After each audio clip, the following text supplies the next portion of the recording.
The summer sun made the windows of Sweet Dreams ice cream shop sparkle. Inside, the cool air smelled like sugar cones and fresh strawberries. Jun wiped the glass counter for the 10th time that morning, smiling as he heard children laughing outside. "They're early today," his wife Maisu said, filling the ice cream containers. She had just made fresh chocolate ice cream, and the rich smell filled the small shop.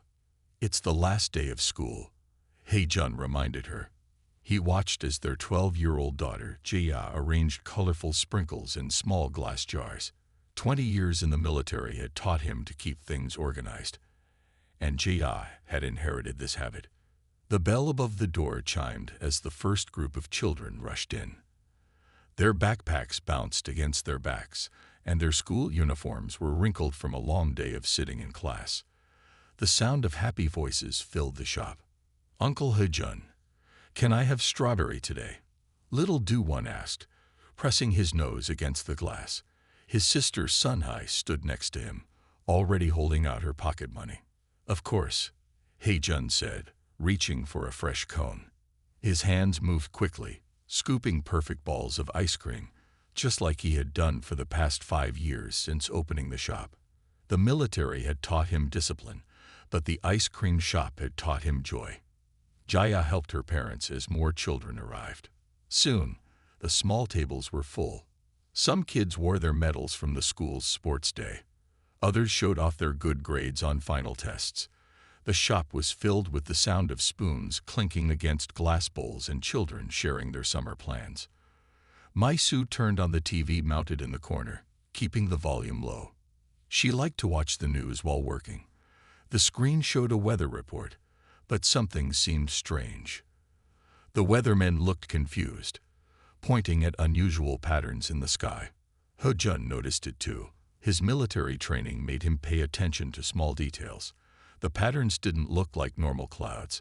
They were too straight, too regular, like the geometric patterns he had seen in military radar systems. "Mom, look." Jaya pointed at the window. Outside, the sunny day had suddenly turned dark. Strange shadows moved across the ground, making shapes no cloud could make. The children didn't notice at first. They were too busy enjoying their ice cream, sharing stories, and laughing. Do-One was explaining to Jaya how he won his running medal. Sunhai was carefully arranging her sprinkles to make a smiley face in her ice cream. Jun felt something he hadn't felt since his military days. The sharp, cold feeling of danger. He looked at Maisu, and she understood immediately.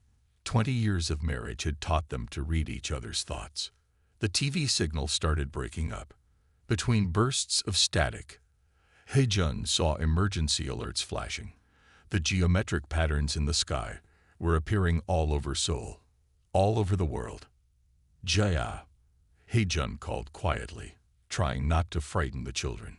"Come here, sweetheart." But before Jaya could move, the shadows outside grew darker.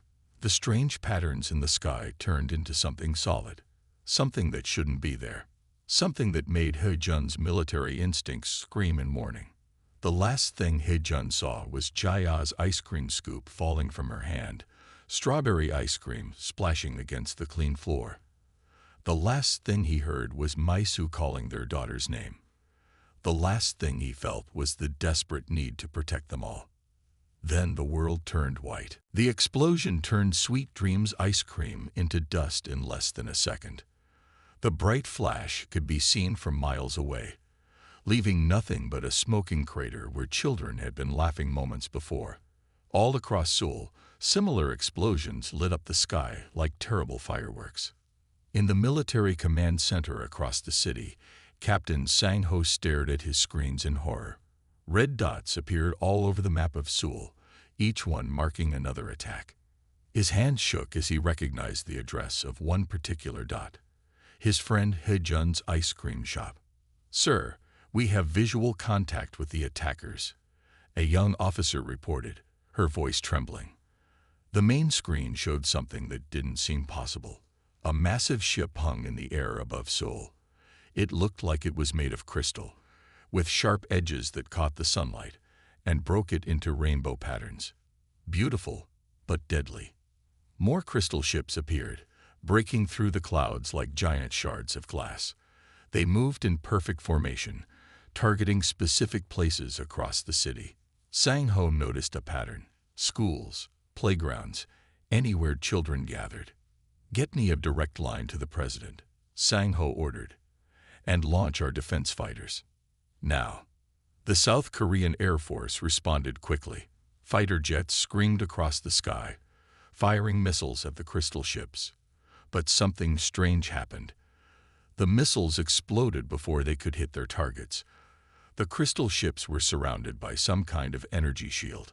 "Captain, we're receiving reports from around the world," another officer called out. "New York, London, Tokyo, Moscow, they're all under attack. The same crystal ships, the same targets." Sang-ho thought about Ho-jun's daughter, Jia.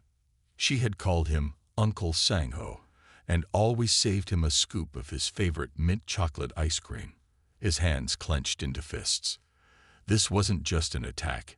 It was a massacre of innocents. The first message from the aliens came an hour after the attacks began. It appeared on every screen, every phone, every device that could display text. The message was simple and horrible. "We are the cracks. Your young are weak. They make you weak. We remove weakness. Resistance is inefficient." Sang-ho's phone buzzed. A message from an unknown number caught his attention. It was from Dr. Yoo-jin, the head of South Korea's top-secret biotechnology research center.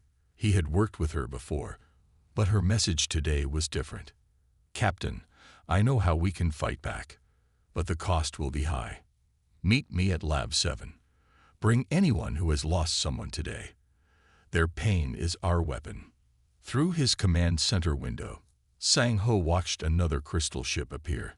Its surfaces were so perfect they looked like mirrors, reflecting the chaos below. He thought about Ho-jun, Maisu, and little Jia. He thought about all the children who had been enjoying their ice cream just hours ago. "Prepare my transport," he ordered, "and find me survivors from the attack sites. Every parent, every family member. Tell them we have a way to fight back." As Sang-ho walked to his vehicle, he looked up at the crystal ships again. They had made a terrible mistake. They thought human children were our weakness, but they would learn. They had just created something far more dangerous than their crystalline weapons. They had created parents with nothing left to lose. The underground laboratory felt cold and sterile. Captain Sang-ho walked through its white corridors, following Dr. Yoo-jin. The sound of their footsteps echoed against the walls. Behind them walked 30 people, parents who had lost their children in the attacks. Among them were Ho-jun and Maisu, their faces pale but determined. "What we discovered was an accident," Dr. Yoo-jin explained as they entered the main lab. Her white coat was wrinkled, and her eyes were red from crying. "My son Ta-min was in his school when the crystal ships attacked. I was here, working. I felt something change inside me when I learned he was gone." She pressed a button, and a large screen lit up. It showed brain scans and complex data. "Our instruments recorded it. The human brain releases unique energy patterns when experiencing deep grief and rage. Energy that can interact with crystalline structures." Ho-jun stepped forward. "Are you saying our pain can hurt them?" "More than hurt them," Dr. Yoo-jin said. She picked up what looked like a simple metal bracelet. "We can focus that energy, shape it, turn it into a weapon. But the process will change whoever uses it, forever." Sang-ho watched as she demonstrated. She put the bracelet on her wrist and closed her eyes. The air around her began to shimmer, like heat waves rising from hot pavement. Then, a nearby crystal paperweight on her desk shattered into dust. "The aliens chose their targets carefully," she continued. "They thought killing our children would break us, make us easier to conquer. Instead, they created their own destruction. Our grief is like acid to their crystalline technology." Maisu stepped forward. Her voice was steady. "I volunteer." "Maisu." "No." Ho-jun grabbed her hand. "We've already lost Jia. I can't lose you too. I held her hand every day as we walked to the shop. Maisu said quietly. I braided her hair every morning. I watched her grow. Now I'll use those memories to fight back. For her. For all of them. Other parents stepped forward too. A teacher who had lost her entire class. A father who had been driving to pick up his sons when their school vanished. A grandmother who had been watching her grandchildren at the park. Dr. Eugene led them to a row of medical chairs. The process takes 1 hour. It will hurt. Your bodies will change to channel the energy. You won't be able to return to normal life afterward. Are you sure? They all nodded. Hejun tried again to stop Maisu, but she kissed him gently and took her place in one of the chairs. Sir, a soldier burst into the lab. The crystal ships, they're starting another attack wave. Through the lab's security cameras, they watched more crystal ships appear above Seoul. Their surfaces caught the morning light, making them look like giant diamonds in the sky, beautiful and deadly. Begin the process, Sang-ho ordered. He stood beside Hejun as the machines hummed to life. We'll get them back for this, all of them. As the transformation began, Maisu closed her eyes. She thought of Jaya's smile, of her laugh, of the way she arranged sprinkles so carefully on ice cream. She felt the pain begin, felt her body changing. But she welcomed it. The cracks had thought human love was weakness. They were about to learn how wrong they were. The transformation process took exactly 1 hour. Maisu felt every minute of it. Her body burned from the inside as the machines changed her. She kept her eyes closed and thought of Jiva, using the pain of loss to stay conscious. Around her, other parents went through the same change. Dr. Eugene watched the monitors carefully. The energy readings were higher than any previous tests. Their grief is powering the transformation, she told Captain Sang-ho. The stronger their love was, the more powerful they become. Maisu's skin began to glow with a soft blue light. The air around her crackled with energy. Memories flashed through her mind. Jaya's first steps, her first day of school, her proud smile when she learned to scoop ice cream perfectly. Each memory felt like fire in her veins. Hejun stayed by her side, holding her hand even though the energy burning off her skin hurt him. I'm here, he whispered. Stay with me. In the chair next to her, the grandmother who had lost her grandchildren started to change too. Her white hair floated as if in a wind no one else could feel. The teacher whose class had been destroyed began to lift off her chair, suspended by the power flowing through her. Suddenly, all the monitors in the lab exploded. Dr. Eugene stepped back, shielding her eyes. When she looked again, she gasped. The transforming parents were floating several inches above their chairs. Their skin glowed with different colors: blue, gold, purple, each one unique to their pain. The readings are off the charts, one of the scientists said. They're generating more power than a nuclear reactor. Maisu opened her eyes. They glowed bright blue, like stars. When she spoke, her voice echoed strangely. I can feel them. The crystal ships. They're so cold, empty. They don't understand what they've done. The other transformed parents nodded. They could feel it too. The alien presence above their city felt sharp and hard in their minds, like shards of ice. Maisu. Hejun touched her glowing hand carefully. Are you still you? She turned to him, and despite her glowing eyes and transformed appearance, her smile was still the same. I'm still me, but I'm more now. We all are. We're what the aliens feared most, parents who can fight back. The lab's alarms started blaring. On the security screens, they could see more crystal ships appearing above Seoul. Their perfect surfaces reflected the morning sun, sending rainbow patterns across the city they were preparing to destroy. They're starting another attack, Captain Sang-ho said. We need to move now. Maisu stood up. Her feet didn't quite touch the ground. The other transformed parents rose with her, their combined energy making the lab's lights flicker. They looked both beautiful and terrible. The cracks thought our children made us weak. Maisu said. Her voice carried the echo of power. They thought destroying them would break us. Instead, they gave us the weapon we needed. Our love, our loss, our rage. She reached out her hand, and a beam of pure blue energy shot from it, turning a metal table into dust. The other parents tested their powers too. Each one controlled the energy differently, but all of them could feel the crystal ship's weakness. "It's time," Dr. Eugene said. "Are you ready?" Maisu nodded, thinking of Jaya's last smile in the ice cream shop.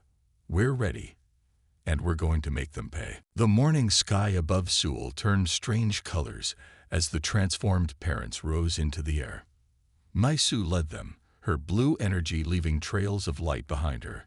The crystal ships hung above them like giant mirrors, reflecting the city below.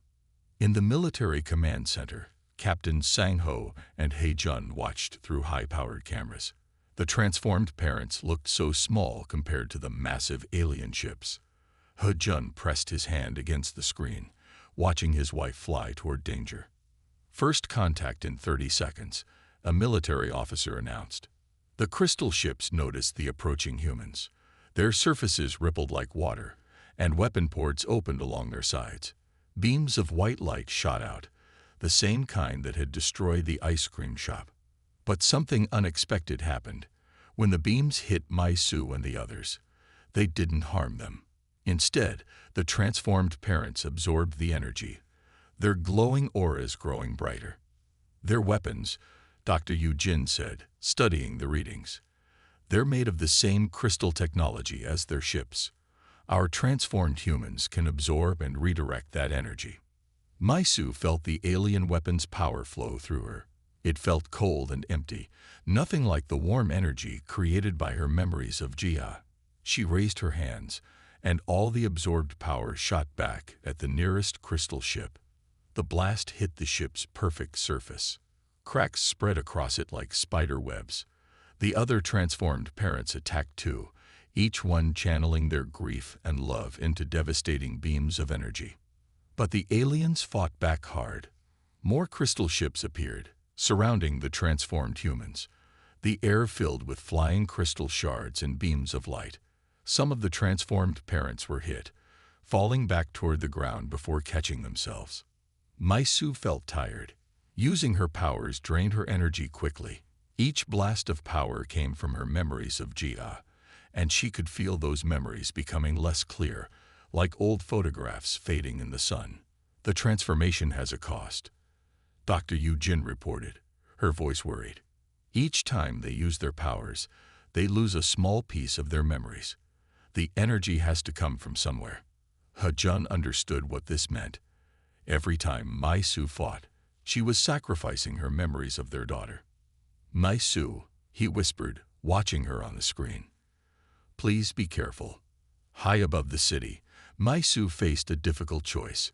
She could feel a massive amount of power inside her, enough to destroy several crystal ships at once. But accessing it would mean letting go of many precious memories of Jia. A crystal ship fired at a group of transformed parents. Maisu knew she had to act. She closed her eyes and reached deep inside herself, finding the memory of Jaya's last birthday. She held the memory close for one last moment. Jaya's smile as she blew out the candles, the way she hugged them both, the sound of her laugh. "I love you," Maisu whispered. Then she let the memory go. The power that burst from her was blinding. 3 crystal ships shattered instantly, their perfect surfaces breaking into millions of pieces that rained down over Seoul. The other transformed parents stared at her in awe. But when Maisu opened her eyes, she was crying. She could no longer remember what Jaya's voice sounded like when she laughed. The battle over Seoul entered its 3rd hour, the sky filled with broken crystal pieces that sparkled as they fell. Maisu and the other transformed parents had destroyed 12 crystal ships, but more kept coming. In the military command center, Dr. Eugene studied the data from the battle with growing concern. "The transformed parents are getting weaker," she told Captain Sang-ho and Hae-jun. "Each time they use their powers, they lose more memories. Soon, They won't have enough left to fight. He-Jun watched Mai-Su on the main screen. Her blue glow had grown dimmer. She moved more slowly now, dodging the crystal ship's attacks with less grace than before. He knew she was forgetting more and more about Jiao with each blast of power she released. A message appeared on all screens in the command center. The aliens were trying to communicate again. Your resistance is impressive but futile. Our ships are endless. Your weapons will fade. Surrender now. Captain Sang-ho noticed something important in the message. Dr. Yu-jin, he said. They're worried. They've never faced an enemy who could hurt their ships before. And look at their attack pattern. They're protecting something. The largest crystal ship stayed behind all the others, never joining the direct fight. Dr. Yu-jin's eyes widened as she understood. It's their command ship. They're keeping it safe because it's vulnerable. If we can destroy it. He-Jun grabbed the radio microphone. Mai-Su, he called to his wife. The big ship at the back. That's their leader. But please, you've already lost so much. Don't sacrifice any more memories. High above the city, Mai-Su heard her husband's voice. She felt tired. Many of her memories of Jaya were gone now, used as weapons against the aliens. She could barely remember what their daughter looked like when she was small. But she still remembered one thing clearly. The moment the crystal ship destroyed their ice cream shop. The transformed grandmother flew next to Mai-Su. We all know what we have to do, she said softly. Her own glow had grown very dim. We promised to protect other children from suffering like ours did. The other transformed parents gathered around them. The teacher who had lost her class spoke next. Together then, one last time. For all our children. Mai-Su nodded. She reached out her hands, and the others took them, forming a circle in the sky. Each of them closed their eyes, finding their last precious memories of their lost children. Jaya, Mai-Su whispered, holding on to her final memory, her daughter's face on that last morning, saying, I love you, Mom, before leaving for school. This is for you. All the transformed parents released their power at once. Their combined energy created a wave of light so bright it turned night into day. The wave hit the command ship directly. Its perfect crystal surface couldn't resist the combined power of so much love and loss. The command ship broke apart slowly, cracks spreading across its surface like ice breaking in spring. As it shattered, all the other crystal ships began to fall from the sky, their power broken. Mai-Su watched the aliens' defeat, but she felt no joy. The memory of Jaya saying, I love you was gone now, used to power that final blast. She could no longer remember her daughter's face at all. The morning after the battle, scientists gathered at the Military Research Center to study the fallen crystal ships. Dr. Yu-jin led the team examining the largest piece they could find, a section of the destroyed command ship as big as a bus. He-Jun sat beside Mai-Su in the medical wing. She looked the same as before her transformation, but her eyes still glowed faintly blue. She stared at a photograph in her hands, one that showed her family in front of Sweet Dreams ice cream shop on its opening day. Who is the little girl in this picture? Mai-Su asked quietly. I know I should remember her, but I can't. He-Jun's heart broke all over again. That's Jia, our daughter. He pointed to the ice cream cone she held in the photo. It was her first day helping in the shop. Before Mai-Su could respond, Captain Sang-ho rushed into the room.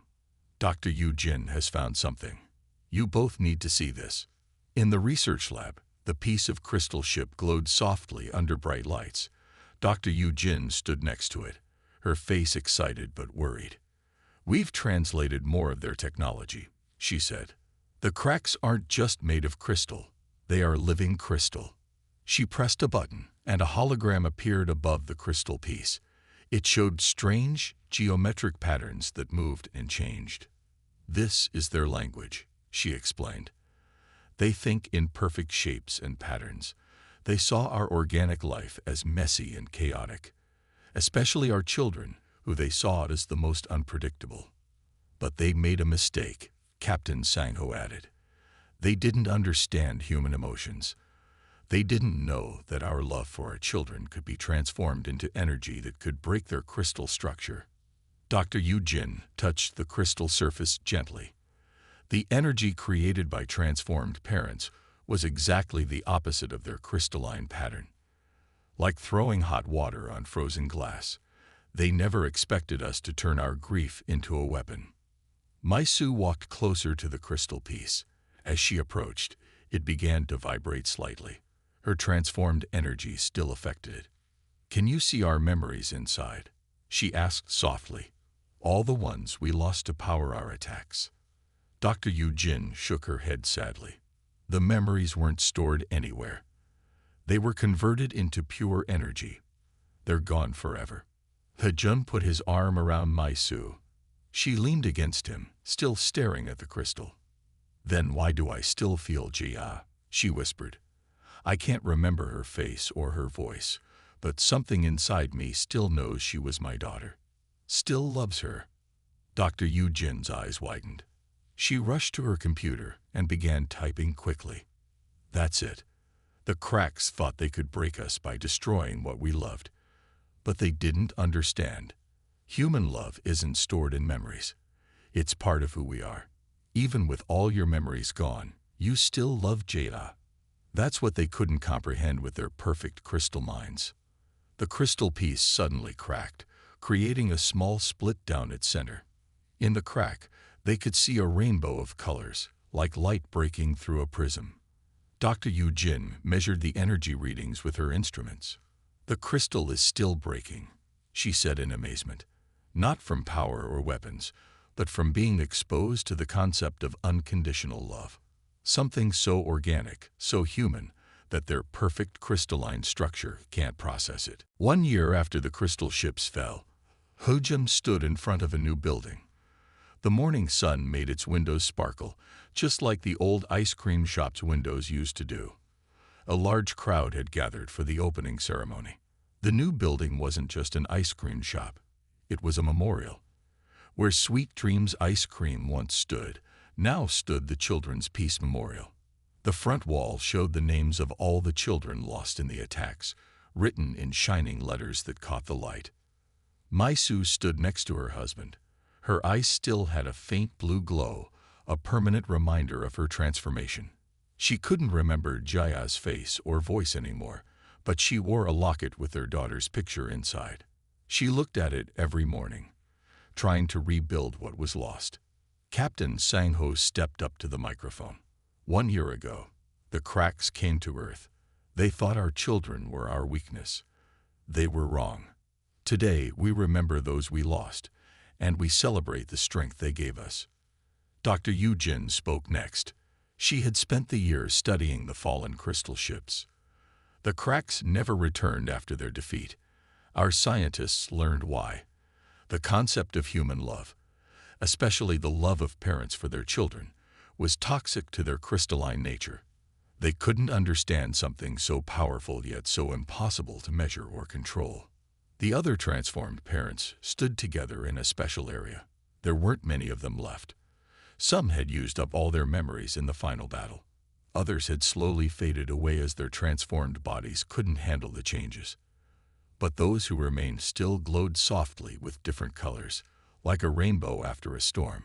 Hejun reached for Maisu's hand as they walked toward the memorial's entrance. Inside, the main hall looked like the old ice cream shop. The same kind of counter, the same small tables. But instead of ice cream, the displays showed pictures and stories of the children who were lost. "I want to serve ice cream again," Maisu said suddenly. "I can't remember Jaya's favorite flavor anymore, but I want other children to have what she had, a place to be happy." The transformed grandmother who had fought alongside Maisu nodded. "We all lost so much, but we can still give something back." And so, in a corner of the memorial, they opened a small ice cream counter. Children who came to learn about Earth's victory could also enjoy a sweet treat. Parents who lost children in the attacks could remember happy times, and new families could make new memories. Maisu stood behind the counter, scooping ice cream, just like she used to do.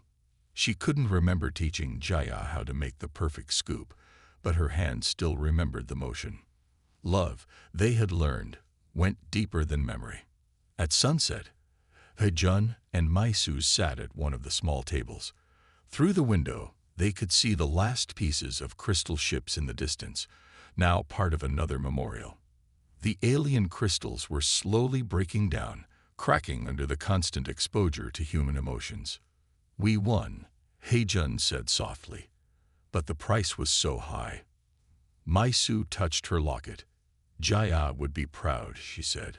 "I may not remember her smile, but I know that much. Love isn't in our memories, it's in our hearts." Above them, the memorial's windows caught the evening light, breaking it into countless colors, just like the ice cream shop's windows used to do on all those mornings before the crystal ships came.